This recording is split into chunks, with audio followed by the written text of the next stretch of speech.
Welcome back, Tribe. Let's get into it. Why you must quit alcohol. It's a compilation with Andrew Huberman, Jordan Peterson, Matthew Walker, and maybe a few more. I've always been a huge proponent of not drinking. I gave up alcohol after college. Haven't touched a bottle, a drop, a swig of anything in years. Have absolutely no need, and it brings you no positive effects. The world that we live in will have you believe that drinking alcohol is a good, positive, and beneficial thing. It makes money. Look at how it's portrayed in the movies. Look at how it's marketed. Look at the branding of alcohol. Heck, look at the hundreds of celebrities that are launching their own alcohol brands or endorsing different kinds of alcohol. We are bombarded with information about the great things that happen when we drink a poisonous drug from day one of being born in the world. But here's the crazy thing. If we were to make every single drug legal, and you could go into a pharmacy or a chemist and they had all the drugs that are currently illegal, all there available for purchase. But it was the 100% pure substance of every single drug. It wasn't cut with anything like that. It was just a pure drug. If you walked into that store, you would have a bottle of pure alcohol that nobody would ever buy because there'd be a label on it saying, warning, do not consume. This will kill you. If you drink this entire bottle, you will die. That would be the drug that everybody would be scared to go near. But that exact same drug is the same thing that tens of millions of people are drinking. They're just drinking the diluted version of it. It's mass insanity, and finding conflicting information about how great alcohol isn't easy. So today in this video, we've compiled a list of experts who are challenging the status quo, and they're not afraid to go against the grain and give you a different perspective on alcohol. So if you want some motivation on getting alcohol out of your life, watch this entire video.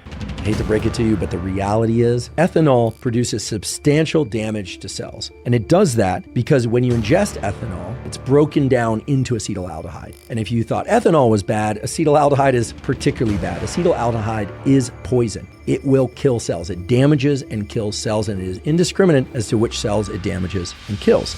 It is the poison, the acetaldehyde itself, that leads to the effect of being inebriated or drunk. I think most people don't realize that being drunk is actually a poison-induced disruption in the way that your neural circuits work. Alcohol is often used as a sleep aid, but alcohol is quite different in that regard. Alcohol is trying to essentially knock out your cortex. There is no safe dose of alcohol because alcohol affects the development of synapses of the brain. People who drink at an early age heavily have been shown to have significantly smaller brains and reduced cognitive ability. If we had to make a bad drug There you go. If you drink alcohol, you're a small brain.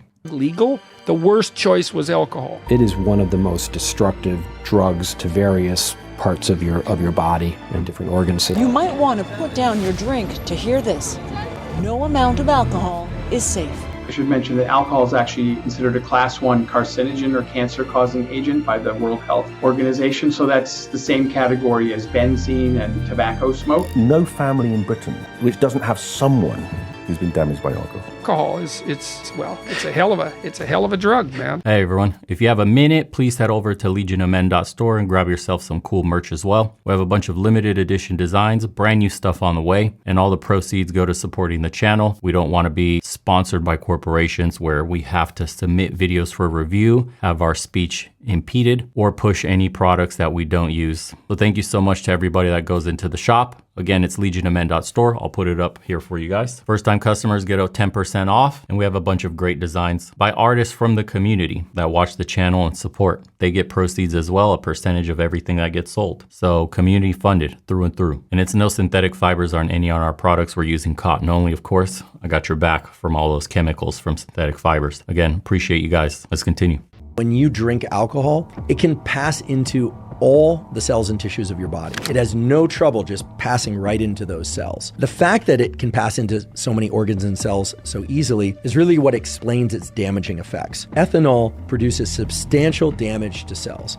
And it does that because when you ingest ethanol, it has to be converted into something else because it is toxic to the body. It's broken down into acetaldehyde. And if you thought ethanol was bad, acetaldehyde is particularly bad. Acetaldehyde is poison. It will kill cells. It damages and kills cells, and it is indiscriminate as to which cells it damages and kills.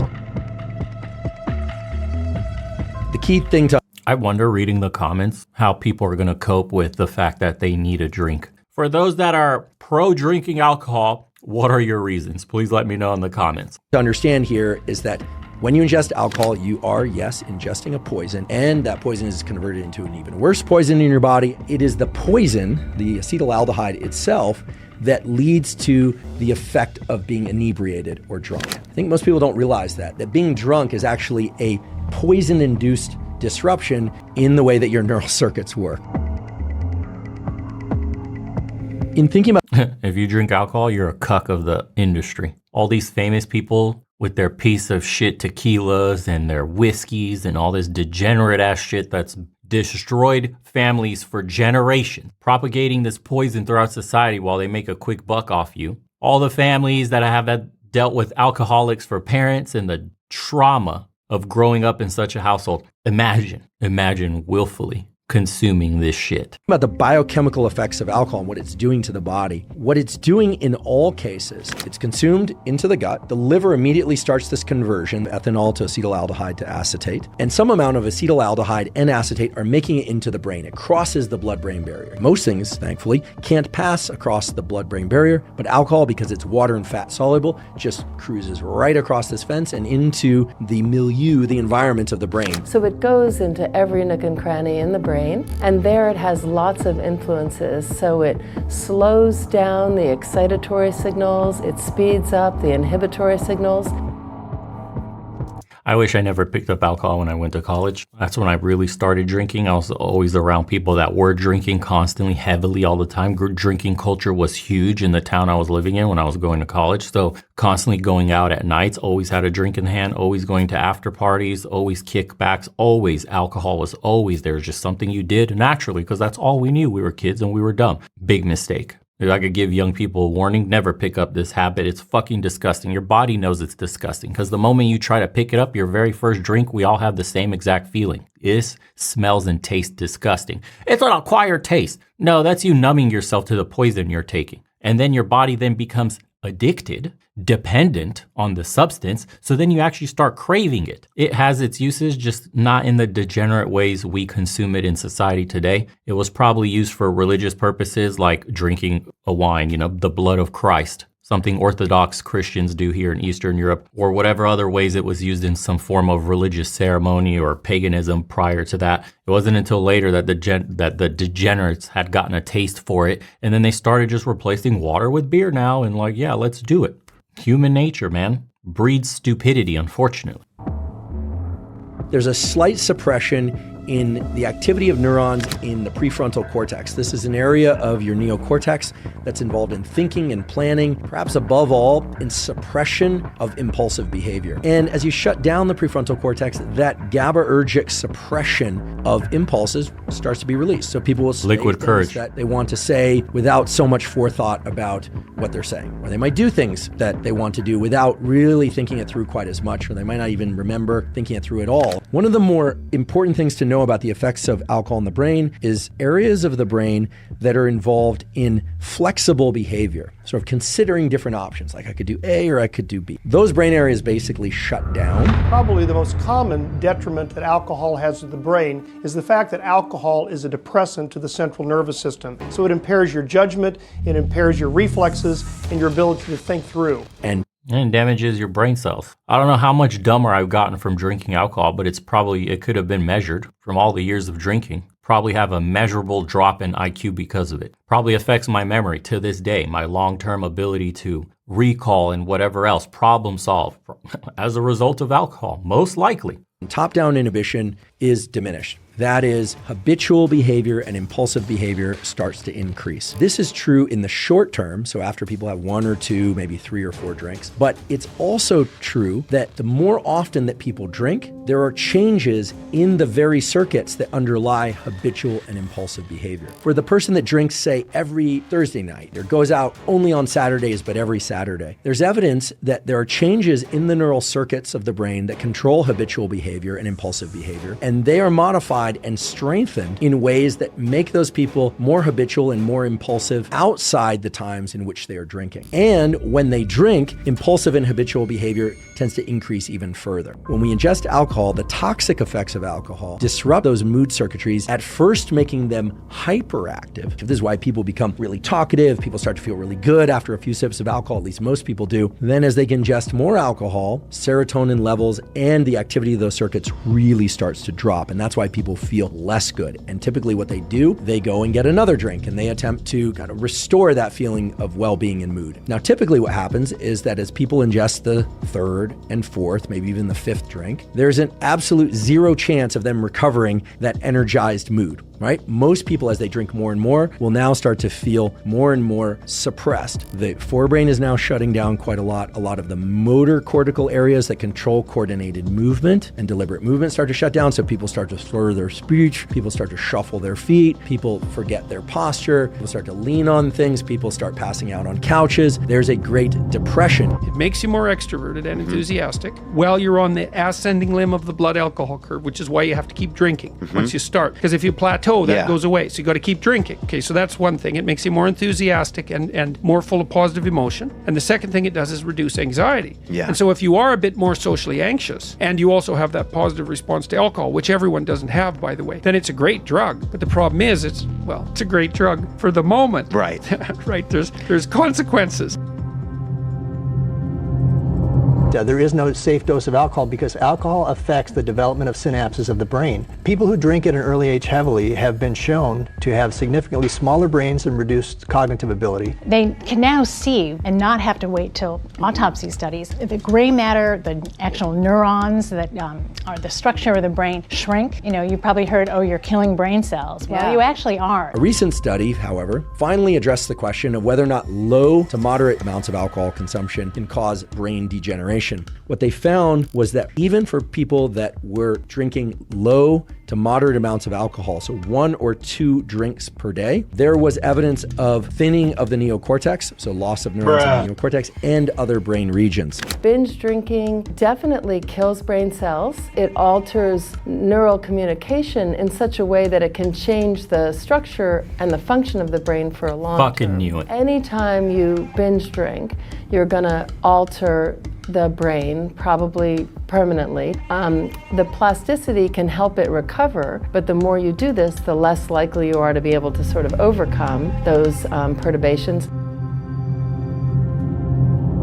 If people are ingesting alcohol chronically, even if it's not every night, there are well-recognized changes in neural circuits, there are well-recognized changes in neurochemistry within the brain, and there are well-recognized changes in the brain-to-body stress system that generally point in 3 directions. Increased stress when people are not drinking, diminished mood and feelings of well-being when people are not drinking, and, as you'll soon learn, changes in the neural circuitry that cause people to want to drink even more in order to get just addiction back to baseline, or the place that they were in terms of their stress modulation, dependency, and feelings of mood before they ever started drinking in the first place. And this is where alcohol is a really clever drug. Alcohol is a very promiscuous drug. It gets into the brain and it changes all the good neurotransmitters that you want to change. You know, a bit of endorphins, a bit of serotonin, a bit of GABA. You know, it's a really clever drug. And gradually it sort of worms its way into you. So eventually it kind of takes over, and you get to the situation like, you know, that you described. And,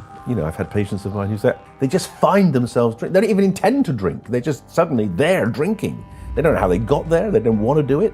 They don't even enjoy it very much, but they can't stop. It becomes a compulsion. So there's an increase in dopamine and an increase in serotonin. So it's kind of an increase in well-being, an increase in mood, but it's a very short-lived increase. Very soon after, and actually triggered by that increase, is a long and slow reduction in dopamine and serotonin and related molecules and circuits. What you're getting is a blip of feel-good followed by a long, slow arc of feeling not so great, which is why typically people will drink again and again across the night. And many people make the mistake of then going and pursuing the dopamine evoking, the dopamine releasing activity or substance again, thinking mistakenly that it's going to bring up their baseline. It's going to give them that peak again. Not only does it not give them a peak, their baseline gets lower and lower because they're depleting dopamine more and more and more. And we've seen this over and over again. When people get addicted to something, then they're not achieving much pleasure at all. Addiction is a progressive narrowing of the things that bring you pleasure. So oftentimes what will happen is the person only has excitement and can achieve dopamine release to the same extent doing that behavior and not other behaviors. And so they start losing interest in relationships, they start losing interest in fitness and well-being, and depletes their life. And eventually what typically happens is they will stop getting dopamine release from that activity as well, and then they drop into a pretty serious depression. And this can get very severe, and people have committed suicide from these sorts of patterns of activity. But alcohol has effects in lots of different areas of the brain, not just that sort of reward area, but it's also involved in a range of other neurotransmitters beyond dopamine. So, things like glutamate and GABA and other parts of the brain, the hippocampus, which is involved in memory, the cerebellum, which is the back part of your brain that's involved in motor coordination. And likewise, when someone is alcohol dependent, it is one of the most destructive drugs to various parts of your body and different organ systems. Worst case scenarios can be things like alcohol-related dementia or delirium, which are serious brain problems, or cirrhosis would be another really major problem. These are things that people become extremely ill and need to go into a nursing home, or people just die from. Because alcohol is sort of this very generic drug, it's the most widely acting substance I know of. It acts on proteins in every body system, not just the brain, but on the kidneys, on the liver, you name it, it acts there. And so it's a pharmacological hand grenade because it indiscriminately can alter the function of proteins in cells everywhere in your body. Alcohol causes depression, it causes the opposite. It doesn't relieve anxiety, it causes anxiety if the main thing What's really interesting about alcohol consumption, when I was reading about paganism and all these older religions, they would mix it in with herbs and say like psychedelic mushrooms or other plant ingredients because of its synergistic, or I would even argue, enhancing effect. You ever notice on the back of pill bottles, what's the one drug that they constantly all label that you shouldn't take in conjunction with your medication? Alcohol. Alcohol supercharges, it seems like, everything it's taken with because of probably those properties that allows it to cross all these barriers. We knew, man, thousands and thousands of years ago. And this is why alcohol is probably used in a religious sense, because of these effects and these properties. It was never meant for day-to-day consumption. It was never meant to have a drink, a shot with every meal. It was never meant for this. This was meant to be ceremonial in a religious sense. But again, it devolved into everyday consumption. in your internal or external world is a negative thing, alcohol will exaggerate that context. People who ingest alcohol at any amount are inducing a disruption in the so-called gut microbiome, the trillions of little microbacteria that take resident in your gut and that live inside you all the time and that help support your immune system and that literally signal by way of electrical signals and chemical signals to your brain to increase the release of things like serotonin and dopamine and regulate your mood, generally in positive ways. Well, alcohol really disrupts those bacteria. Alcohol kills bacteria, and it is indiscriminate with respect to which bacteria it kills. So when we ingest alcohol and it goes into our gut, it kills a lot of the healthy gut microbiome. At the same time, the metabolism of alcohol in the liver, which you now understand, that pathway involving NAD, acetaldehyde, and acetate, that pathway is pro-inflammatory. So it's increasing the release of inflammatory cytokines. All these pro-inflammatory molecules, those are being released. You've now got disruption of the gut microbiota. As a consequence, the lining of the gut is disrupted, and you develop, at least transiently, leaky gut. That is, bacteria that exist in the gut, which are bad bacteria, can now pass out of the gut into the bloodstream. So you've got bad bacteria from partially broken down food moving out of the gut. The good bacteria in the gut have been killed, and so now you've got leaks in the gut wall. You've got the release of this bad bacteria. You've got inflammatory cytokines and other things being released from the liver, and they are able to get into the brain through what's called a neuroimmune signaling. The net effect of this is actually to disrupt the neural circuits that control regulation of alcohol intake. And the net effect of that is increased alcohol consumption. So this is just terrible, right? I mean, so you're taking in something that disrupts two systems, the gut microbiota, and it disrupts it in two ways. It's killing the good gut microbiota, and it's allowing the bad bacteria to move from the gut into the bloodstream. You've also got pro-inflammatory cytokines coming from the liver, and those converge or arrive in the brain and create a system in which the neural circuits cause more drinking. That's a bad situation, and this is why people who drink regularly, even if it's not a ton of alcohol, what you end up with is a situation in which you have inflammation in multiple places in the brain and body, and the desire to drink even more and to further exacerbate that inflammation and the gut leakiness. There was this conception that alcohol had some benefits with regards to some cardiovascular diseases. More recent studies now find that that is probably not the case. You know, alcohol is one of the leading behavior-related causes of health problems and deaths, and also some social problems and economic costs, ranging from things like injuries and accidents to cancers and actually heart and cardiovascular disease. So violent crimes. A wide range of violent crimes. Let's talk about every violent crime, the percentage of people being under the influence of alcohol. Let's talk about how could you call these the R word, struggle snuggles that happen? How many of them were under the influence of alcohol? How many women were under the influence of alcohol when making bad decisions that led them into horrendous consequences? Drunk driving, another one. Combining pharmaceuticals with alcohol, excess deaths there, another one. I mean, everywhere you look where alcohol is involved, it's usually a problem in society, except for the one single place, and that is profits, money, wealth, assuming you're the one making and selling it. Health effect. When it comes to health, less is more. I should mention that alcohol is actually considered a class 1 carcinogen or cancer-causing agent by the World Health Organization. So that's the same category as benzene and tobacco smoke. And some studies estimate that a drink of alcohol has about the same cancer-causing potential as 1 to 2 cigarettes, depending on your sex.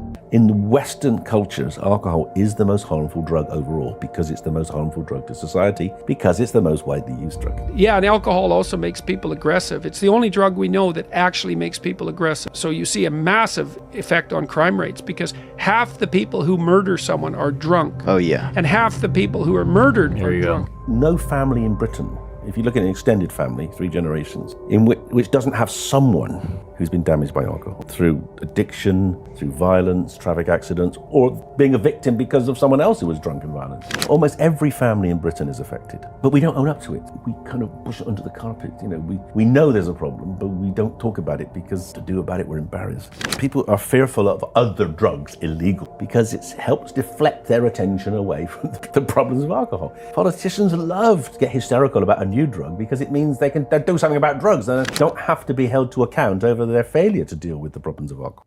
Is drinking good for me in any way? For instance, many people have probably heard that resveratrol is good for people and that red wine is enriched in resveratrol. I hate to break it to you, but the reality is that if indeed resveratrol is good for us, and there's some debate about this, some people say strongly yes, some people say no, other people say maybe, the amount of red wine that one would have to drink in order to get enough resveratrol in order for it to be health promoting is so outrageously high that it would surely induce other negative effects that would offset the positive effects of resveratrol. No consumption, zero consumption of 0 ounces of alcohol is going to be better for your health than low to moderate consumption of alcohol. There you go. You do stupid things when you're drunk. You hurt yourself, you compromise your health. It's really hard on the people around you. You tend to turn into a liar and it screws up your life. Yeah. It's like, yeah, but it's pretty fun. Yeah, well, it is, but you need something better than that. And what's better isn't being straight and not making mistakes. It's like that's all prohibition in some sense. What's better is, no, you need an adventure, man. You need to get out there and have something to do. Yeah. And something worth waking up for. And that's the substitute for the addiction. This is why I don't like alcohol, and this is why I don't like drugs, because you're not in control. A substance is doing that, right? But it's a good thing that you have to, because if we can take this 97 octane fuel and we put it in the right engine, controlled, oh my. So we need to make sure that high octane is controlled, because high octane in the wrong place can blow up a building. 17 years, no alcohol, best decision ever. Blessings to all those trying to quit. Listen, man, I brag on this shit really hard and I might be harsh with it, but it's just the way I'm trying to show you guys love. I know it's not easy to quit. I know some of you are addicted. I know some of it is socially reinforced. You're hanging around with absolute losers that absolutely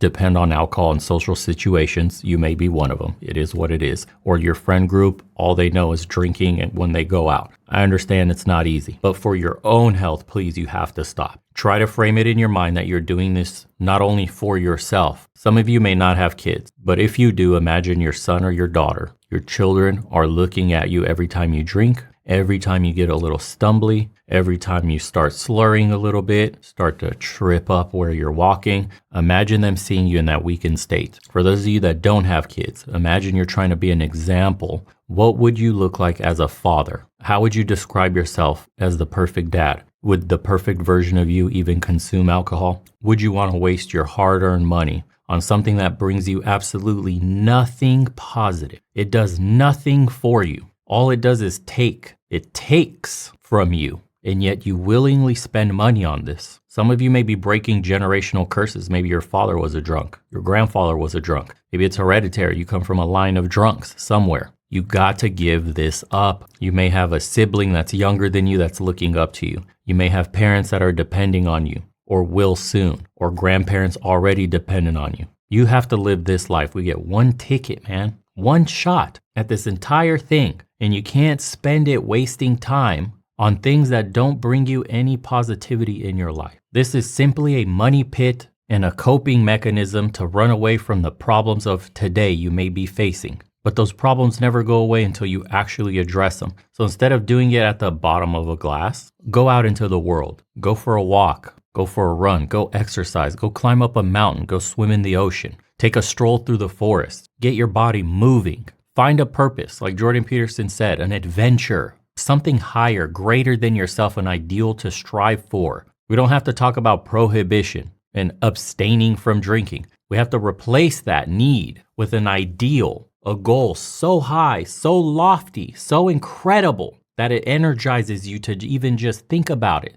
galvanizes you to chase it. Every step you take every day to reach that higher self, that greater purpose, should be all the energy you need to get you off this dependence of such a low product that is well beneath you like alcohol. So I could rant on this stuff for days, man. I fell into the trap myself, but I gave it up for good and have absolutely no inkling, not even a little, of wanting to pick up and drink. Disgusting. I watch everybody else drink it, trying to forget their problems, trying to get a little liquid courage on their dates when I'm out at restaurants, whatever. Same thing. One day, hopefully they kick it. You're better than this, man. Just let it go. Don't want to harp on this too long. You know, on a deep sense that you need to quit. You know it doesn't bring you any happiness, and you know you deserve better. We'll see you on the next one. Take care.